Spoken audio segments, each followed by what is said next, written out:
The Senate GOP stimulus plan also sparking pushback from airline companies and employees. CEOs of major airlines warning of mass furloughs without worker payroll protection grants. As the president of the Association of Flight Attendants, Sara Nelson, writes this: the coronavirus is a financial catastrophe for aviation, dwarfing the economic effects of the Great Recession and 9/11 combined. Our industry will collapse in weeks without government help.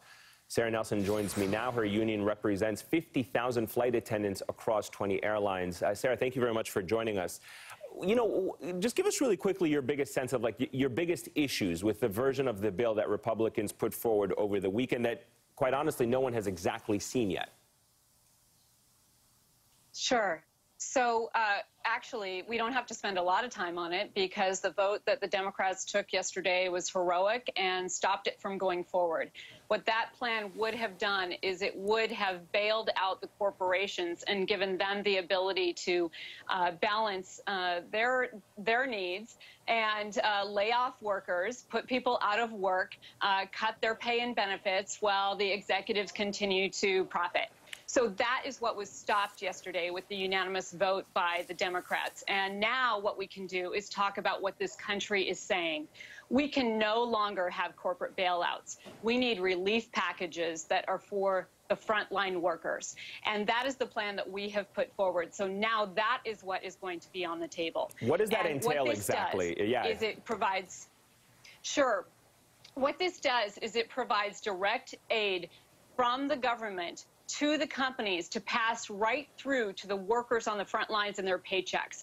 For the first time in history, we'll be telling corporations how to spend that money, and it has to go directly to the people on the front lines. That keeps them in their jobs, it keeps them getting their paychecks, and it keeps them connected to their health care. This is critically important because as our medical personnel are out there trying to flatten the curve of this threat of the coronavirus, we need to make sure that the focus is on them. The rest of us can safely shelter, and also that the airline industry can stay strong and not be making decisions about cutting areas of the network that wouldn't get to small communities. So remember now, people are stuck in their homes. The airline industry provides critical service to our small communities. The mail Sara, is carried on our planes. I'm so sorry to interrupt you. People need to get prescription drugs. Sara, I'm so sorry to interrupt you, but we just want to take a listen. Okay, it looks like we're trying to get a shot of Andrew Cuomo, governor of New York, who's about to start briefing reporters. So I just wanted to let you know that if he does come up, if he gets that shot back up, we are going to take it. But let me just kind of bring you back into the conversation really quickly. Absolutely. If I can. And apologies in advance if I have to interrupt you. But what will happen if those things don't make it into the bill? Because I also read in your piece that obviously you had expressed concern about the cash and the profit that these companies had been making over the past 10 years. All of that went into stock buybacks and not preparing for a rainy day like we're in right now.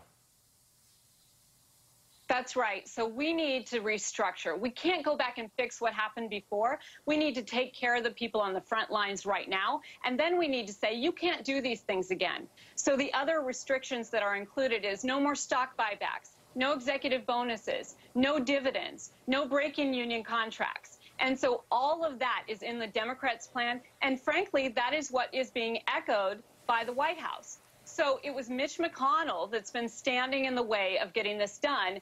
And now, because the Democrats took a firm stand, I believe that we're going to be able to get to a place where we can actually have a package that has workers first.